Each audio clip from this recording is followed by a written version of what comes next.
A porta-voz da Defesa Civil de São Paulo vai falar sobre o Centro de Gerenciamento de Emergências estadual, porque há um alerta válido para este momento. Tudo bem com o senhor, Tenente? Bom dia. Olá, Vitor. Bom dia a você, a todos que nos acompanham. Prazer falar com vocês. Estamos realmente com um alerta vigente da Defesa Civil. Eu estou aqui no Centro de Gerenciamento de Emergências. Ao fundo, a gente pode ver ali o nosso centro, o pessoal trabalhando, o gabinete de crise montado. Nós emitimos um alerta para mudança de tempo, essa reviravolta no tempo aqui para o estado de São Paulo.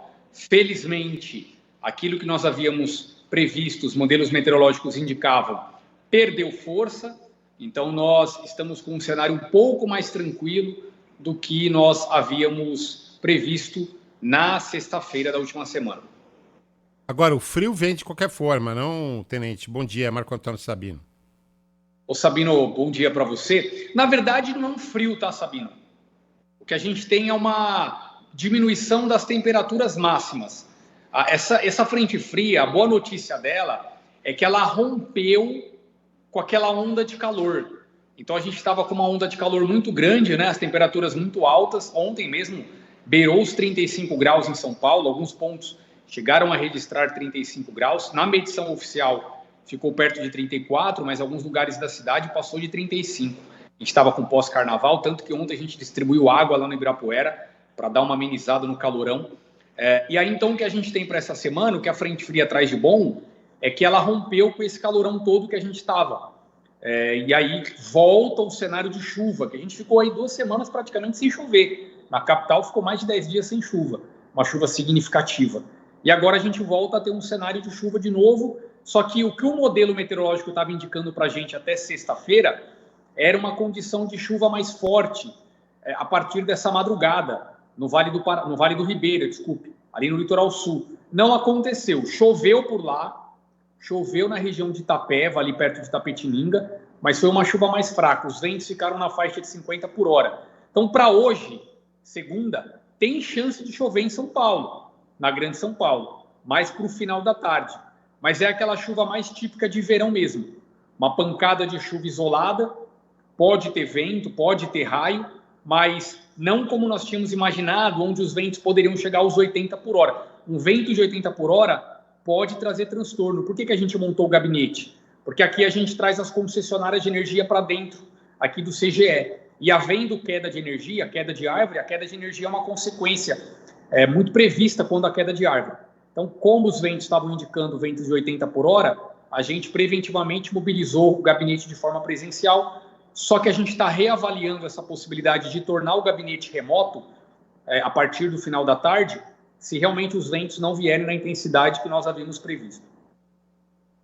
Bom, então, para explicar direitinho para o nosso ouvinte, a previsão era de que, por uma mudança que começaria, uma mudança de tempo, no domingo à noite, mais para o litoral de São Paulo, pegando o Vale do Ribeira, a situação ficaria um pouco mais complicada ao longo da segunda-feira, hoje e amanhã, em todo o estado praticamente. Só que essa previsão não se confirmou ontem à noite, ou seja, toda aquela preocupação já não é tão grave assim. É isso mesmo. É importante falar para a audiência, né, para todo mundo que está acompanhando a Rádio Bandeirantes, uma audiência gigantesca agora, nós sabemos disso, e aí nós agradecemos a oportunidade, Vitor, de falar com vocês para esclarecer para o cidadão. A previsão do tempo, ela pode mudar, né? Não é uma certidão, né? Não é uma profecia, é uma previsão.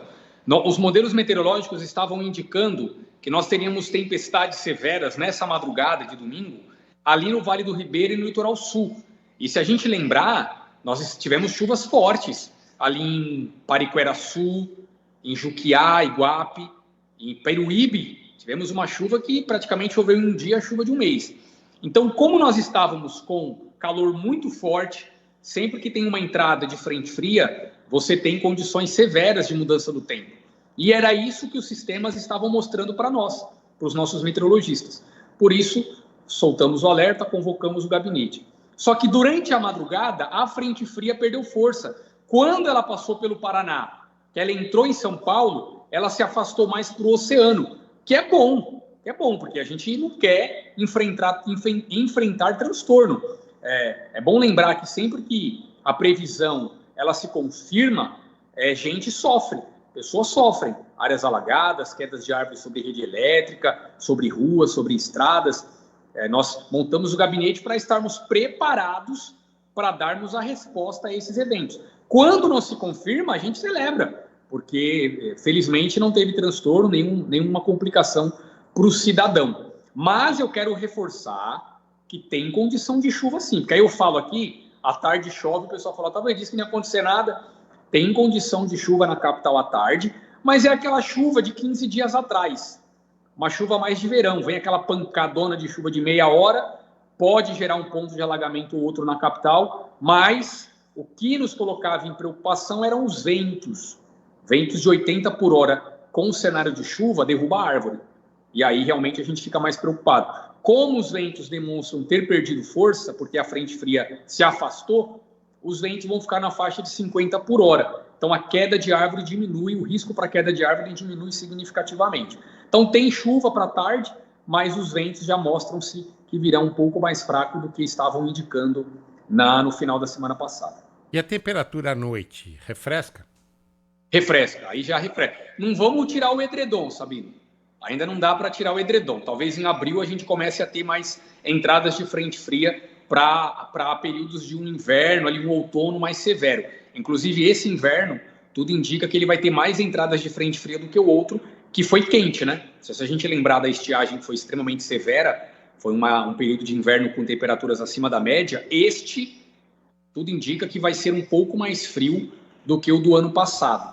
Mas o que nós vamos ter aí nesta semana são temperaturas máximas menores do que das últimas semanas, em torno de 29 graus aqui na capital, só lembrar que ontem fez 35. E as temperaturas mínimas na faixa dos 20 na madrugada. Não chega a ser frio, mas são noites mais agradáveis. Talvez não haja necessidade de deixar o ar-condicionado ligado à noite aí para quem tem, e para quem está com o ventilador ligado já vai dar para guardar ele no armário. Esse gabinete de crise, que na verdade é instalado para que todas as concessionárias estejam com um tempo de resposta menor em uma previsão de temporal. Agora, com essa frente fria perdendo força, o gabinete de crise foi instalado ontem às 6 horas da tarde e estaria funcionando presencialmente até amanhã. Alguma mudança? Nós estamos reavaliando a possibilidade de transformarmos ele na modalidade remota. O que acontece? O que é o gabinete? Para quem está em casa acompanhando entender. Nós tivemos um evento muito catastrófico, digamos assim, em São Paulo em 2023, todo mundo lembra, um vendaval muito severo ali no mês de novembro, mês de feriado de finados, foram mais de 5 mil árvores que caíram em São Paulo, e nós tivemos um tempo-resposta muito longo, né? Ficamos, lembram, mais de 2 semanas sem energia em São Paulo, muitas famílias, quase um mês, né? Teve gente que ficou quase um mês sem luz, sem energia elétrica. Então, o governo de São Paulo decidiu implementar o gabinete de crise aqui sob gestão da Defesa Civil para darmos uma resposta mais eficiente quando há algum evento climático extremo, principalmente em termos de chuva. No inverno, quando temos queimadas, também montamos o gabinete para uma resposta mais efetiva nas queimadas. Mas agora no verão, a gente traz para cá pessoas das concessionárias de energia para que eles nos auxiliem nas tomadas de decisão e para que nós consigamos mobilizar as equipes mais rapidamente. Porque a população reclamava, olha, eu estou ligando para a empresa de energia faz 4 dias e não vem ninguém. Ou a pessoa falava, o bombeiro veio, mas a empresa não está aqui, ele não tem como cortar a árvore. Então acontecia esse desencontro. Com o gabinete, a gente senta todo mundo na mesa e fala, olha, tem um chamado aqui para o Hospital Heliópolis, está sem energia. Qual o tempo de resposta? E aí a gente coloca pressão e aí a coisa com certeza anda mais rápido. Então o gabinete ele tem esse objetivo de acelerar a resposta nas ocorrências. Agora, com a perda de força dos ventos, a gente pretende voltá-lo para o modo remoto, ou seja, cada empresa volta, os funcionários voltam para suas empresas, mas ficam de prontidão, ficam prontos para, caso precise, a gente acioná-los de forma online, né, para eles nos darem um retorno sobre o que está acontecendo. Então, a gente está reavaliando para que a partir das 18 horas de hoje a gente possa liberar o gabinete, estava previsto até amanhã às 20, com essa mudança no tempo, a gente volta o gabinete para o modo remoto a partir das 18 de hoje. Para a gente finalizar, Tenente, eu queria perguntar para o senhor sobre o funcionamento do Cell Broadcast, que é aquela nova ferramenta da Defesa Civil, começou a funcionar há pouco tempo, para alertar de forma automática os cidadãos em caso de evento extremo, severo. Apita o celular, aparece uma mensagem obrigatória ali como notificação no celular das pessoas, cada um em uma região e geralmente para a região específica onde deve ter transtorno. Como que está funcionando isso? Já foi feito algum tipo de alteração nesse sistema? Porque em determinados momentos muitos ouvintes mandavam aqui para a gente dizendo: olha, apitou aqui o meu celular, mas no fundo não choveu tanto ou nem chegou a chover. Explica para o nosso ouvinte como que funciona. Olha, o Cell Broadcast é um sucesso, viu, Vitor? Nós começamos a utilizá-lo ele no dia 4 de dezembro. O primeiro envio foi no dia 25 de dezembro, no Natal. Já enviamos mais de 90 alertas Cell Broadcasts para o estado de São Paulo como um todo. 5 deles foram extremos, o restante foi alerta severo. Esse alerta não é previsão do tempo. A gente tem batido nessa tecla. O que significa isso? Ele não é enviado horas antes. Olha, se programe, tem chuva prevista para a sua área. Não é isso. Não é isso o que acontece. O alerta, ele é emergencial. Ele é enviado no momento em que a chuva está acontecendo. Porque a ideia é informar para o cidadão o risco imediato de um transtorno onde ele está. Vou dar um exemplo. Na semana retrasada, nós tivemos uma ocorrência onde a Janaína, uma mulher, perdeu a vida ali na Avenida Edgar Facó, na região norte de São Paulo. Às 20 horas e 10 minutos, às 8h10 da noite, nós enviamos um alerta severo para a zona norte da capital, dizendo que chovia forte e que iria continuar chovendo forte na região sobre risco de alagamento. Quando foi 21h19, uma hora depois, infelizmente, ela foi arrastada na enxurrada. Então, esse lapso de tempo, uma hora, é o tempo necessário para as pessoas saírem das áreas de alagamento, áreas de deslizamento. E tem dado certo, nós temos tido um bom resultado, no sentido das próprias pessoas nos informarem que têm recebido o alerta, têm saído de áreas de risco, têm reprogramado a rotina, quem estava prestes a sair do trabalho reprogramou a saída, quem ia sair de casa reprogramou. Então, tem sido um sucesso e nós enviamos o primeiro alerta de calor. Enviamos o primeiro alerta de calor para a região oeste nesse fim de semana. Nós mandamos lá para Prudente, para Araçatuba, as temperaturas passavam nos 38 graus, estavam em onda de calor, tecnicamente falando, e nós fizemos o primeiro envio para a onda de calor. Até então não tínhamos utilizado para calor. E a partir de agora, sempre que houver alerta de onda de calor em São Paulo, e aí tem que lembrar que existe um critério técnico para isso, e aí temos o INMET, que emite o alerta de onda de calor, em consonância com a Defesa Civil do Estado. Então, nossos meteorologistas se conversam. Quando há a onda de calor, a gente vai emitir também por meio do Cell Broadcast. A ferramenta está sendo aprimorada, os protocolos estão sendo revisados constantemente. Eu acredito que é o início de uma grande mudança em cultura de risco aqui em São Paulo. Essa ferramenta vai conseguir, eu tenho certeza disso, junto com outras políticas públicas, mudar a cultura de risco aqui.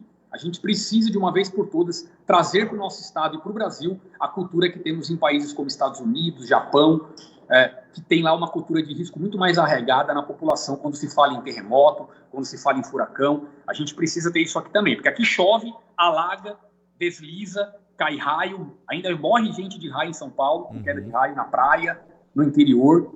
A gente precisa dar de uma vez por todas um basta nisso. E aí é o poder público e a população juntos caminhando lado a lado. Então o alerta é um sucesso, a gente vai continuar utilizando, vai continuar mandando, e eu tenho certeza que no médio prazo a gente vai aos poucos mudando a cultura de risco junto à nossa população. Tenente Maxwell de Souza, porta-voz da Defesa Civil do Estado de São Paulo, participou aqui conosco, esclarecendo essa mudança de tempo que realmente vai chegar, mas não vai ser tão severa quanto se esperava. Obrigado, Tenente, um abraço para o senhor. Obrigado, gente, um grande abraço, uma ótima semana a todos. Valeu.